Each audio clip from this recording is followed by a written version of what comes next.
Bak duvarları falan gel.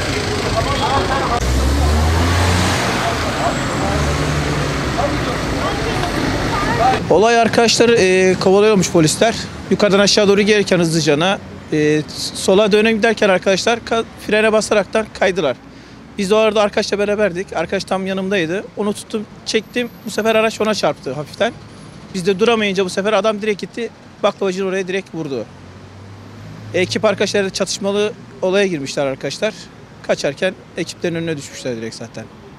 Sonrasında ne oldu? Sonra ekip arkadaşları geldi.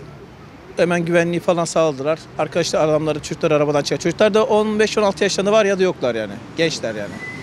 Büyük ihtimalle onlar da kaçıyorlarmış onlardan. Yaralı var mıydı? Şoförün yanındaki yaralıydı da şoför de kafasını vurmuştu. Başka da ciddi bir şey yoktu yani o kadar. Arkadaşınızın durumu nasıl şu an? O iyi. Çektiğiniz arkadaş. O iyi. Ya hemen zaten arkadaşımı çektiğim gibi zaten sıyırdı onu zaten. Ona fazla bir şey olmadı. O refleksle zıplayıverdi zaten yere. Ondan sonra da arkadaşlar geldi zaten müdahale ettiler.